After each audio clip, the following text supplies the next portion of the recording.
tema no lo planteo entre vida y muerte, sino es una cuestión de vida y muerte.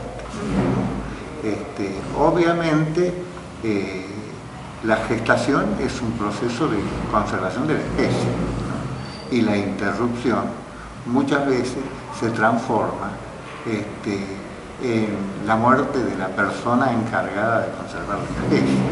Entonces, ¿qué quiere decir todo esto? Que en todo esto hay un trasfondo que nos viene, un trasfondo filosófico, pero que además se ha incluido mucho en la cultura. Entonces, lo natural es lo bueno, lo antinatural es lo malo.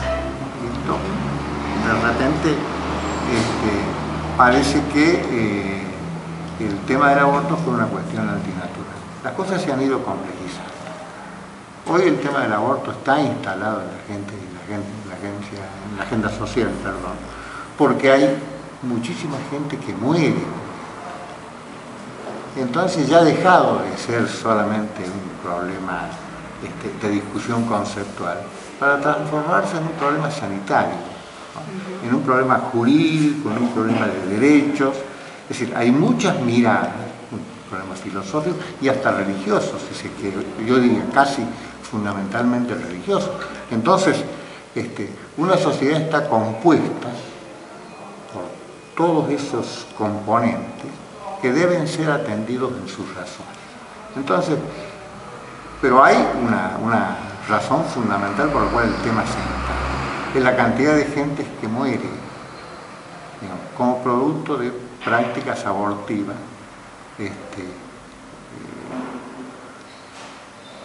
hecha en condiciones absolutamente deficientes, ¿no? Entonces, doctor, perdón que me interrumpa, yo pienso cuando hablamos de aborto y hablamos de muerte, hablamos de dos muertes, el bebé que está en gestación y la mamá, ¿no? Que corre ese peligro de muerte. Si el aborto fuera legalizado, ¿usted cree que habría menos casos de muerte? Yo entiendo que sí, terminantemente que sí, pero en todo caso, a mí lo que hoy me preocupa es, no es legalizar por un acto de fuerza, sino hacer entender las razones por las cuales este flagelo tiene que, de alguna manera, desterrarse. En cuanto a lo que usted dice, el bebé, hay todo un concepto que es necesario que lo destaque. Una cosa, una cuestión, y esto es un concepto no solamente médico, sino también filosófico, una cuestión es vida celular y otra cosa es vida humana, ¿no? Dos conceptos diferentes y que si lo tomamos todos como un continuo podemos llegar seriamente a equivocarnos.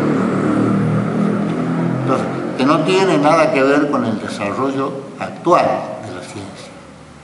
Es decir, no necesariamente un embarazo va a terminar en un parto.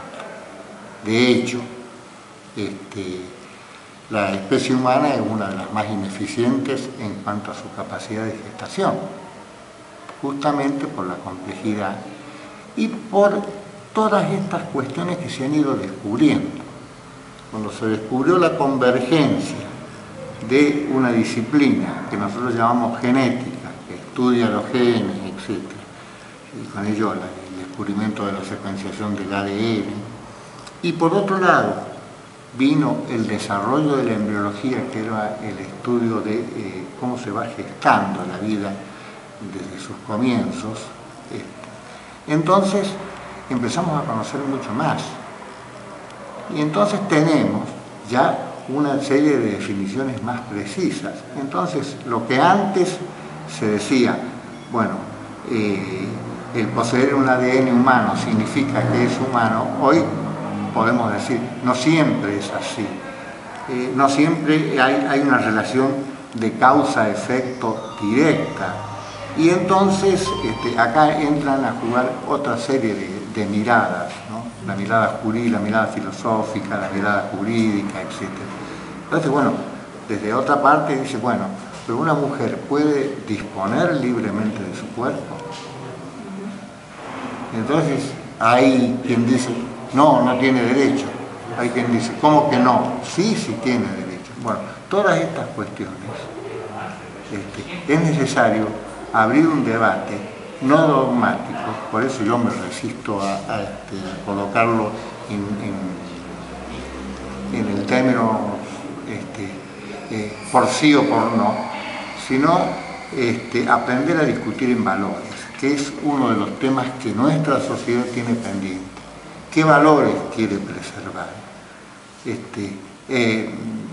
Y en todo caso puedo decirle que todas estas conversaciones que uno tiene, yo soy director de una maestría que es de la Universidad Nacional de Posgrado, que se llama Bioética, que justamente trata todos estos problemas, los problemas de la vida, los problemas de la muerte, etc.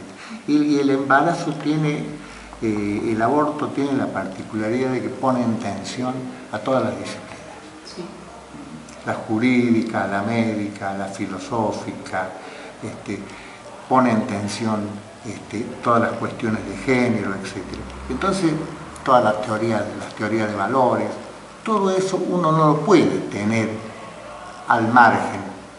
Es decir, en algún momento la agenda social, creo que ya lo he ido incorporando, ha llegado un momento que le demos un tratamiento serio, y no que de repente por un decreto saquemos un por sí, un por no, eso no sirve para nada. Este es un problema en el cual la gente que va a recibir, digamos, una nueva legislación, necesita discutir también en valores lo que para ella esto significa. No solamente hay cuestiones de tipo económico, hay cuestiones de vida, hay cuestiones de saber cómo privilegiamos la vida de una mujer. En fin, lo que estamos tratando es de no dar respuestas terminantes ni concluyentes, sino invitar a abrir un debate que nosotros nos debemos. No se trata de obedecer ciegamente una ley, de por sí o por no, de que está permitido o que no está permitido. Lo que sí puedo decirle es que en los países donde esto se ha llevado a cabo, se ha ido paulatinamente y junto con eso se han aplicado otra serie de medidas. Entonces, si lo que buscamos es preservar la vida de las mujeres, bueno, pues, señores, seamos coincidentes con esto, ¿no? Por ejemplo, un querido amigo, el ex senador italiano Giovanni Berlinguer, él me decía que fue autor de la ley del divorcio, de la interrupción voluntaria del embarazo en Italia, que habían bajado, pero a cantidades ínfimas, las muertes que antes eran una plaga, ¿no? Pero que a su vez, él cuando terminó el debate, sintió que no era lo suficientemente concluyente y por sus medios mandó y pidió un sondeo de opinión, ¿no? Casi un plebiscito, a ver qué es lo que pensaba la gente de estas leyes, si realmente había entendido el sentido, de que no se trataba de instituir un nuevo método de anticoncepción, sino de que el fondo, lo que tiene en el fondo, es la idea de preservar la vida de la mujer. No sé si se entiende. Doctor, le hago una pregunta. ¿Esto quiere decir que ha fallado el programa, por ejemplo, de planificación familiar de Ginés González García? Porque, esto habla mayor embarazo adolescente, por ejemplo, claro, mayor riesgo, sí. Mayor muerte, menos educación. Mire, yo creo que hemos, a lo mejor no sé si fallado, pero lo cierto es que hemos instituido nuevos y modernos temas, nuevos y complejos temas, diría yo, ¿no? Es decir, por ejemplo, hoy el modelo de familia tradicional ya casi no existe. Entonces,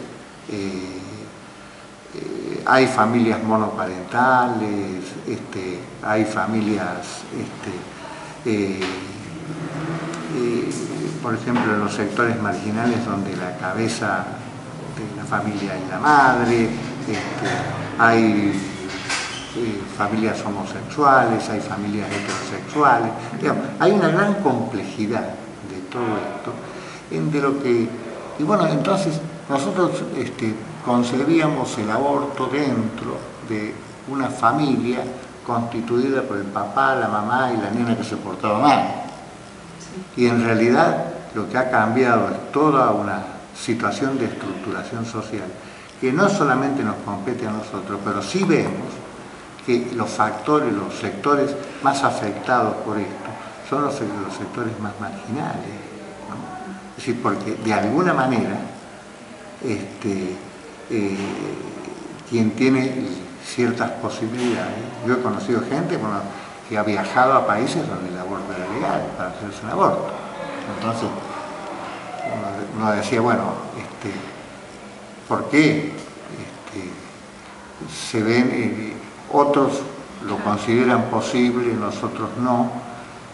Pero a su vez, ¿por qué no somos capaces de instituir un tema de educación sexual, de educación familiar, etc.? Entonces, esto surgió en conversaciones con un grupo de docentes, ¿no? Entonces dice, bueno, pero el tema de la educación sexual, ¿por qué no le damos educación sexual? Entonces, miren, el problema no es que los chicos no sepan, no tengan información sobre la sexualidad. El tema es que no saben cómo procesar toda la información que les llega. Entonces estamos en una situación más o menos de este tipo, ¿no? Es decir, ya no necesitamos decirle a los chicos que los bebés nacen de un repollo, ellos saben todo, ni tampoco cómo se produce la fecundación. Ellos no saben, lo que no saben es cómo procesarlo, cómo procesar esa información que tienen. Y esto forma parte de la problemática de las nuevas generaciones. Doctor, por mi parte, la última pregunta que yo le quiero hacer, yo al menos, con el tema de las violaciones, niñas violadas, ¿no? Que quedan embarazadas, la ley a veces es demasiado lenta para otorgarle a esa niña el derecho a interrumpir su embarazo, y recién es aprobada cuando está muy avanzado. Bueno, entonces, sí, eso es uno de los temas que tiene que ver, lo vamos a tocar ahora, que tiene que ver con los protocolos que han surgido para... hay una ley que permite,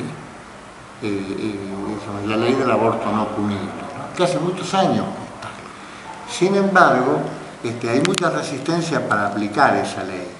Entonces ahí se puede ver en la dificultad para aplicar el protocolo que elaboró el Ministerio de Salud Pública y que está aplicado, está vigente por decreto en todo el ámbito nacional.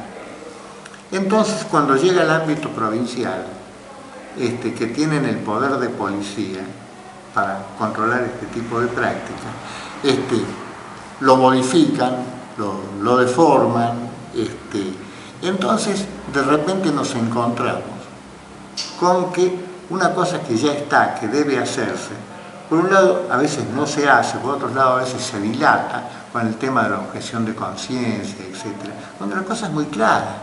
Dice que una de las cosas que debe hacerse es con celeridad, que una niña mayor de tantos años solicita un aborto, ¿sí? El médico, con una declaración jurada y el consentimiento informado, se lo tiene que practicar. No necesita recurrir a ninguna otra autoridad, está habilitado por la ley.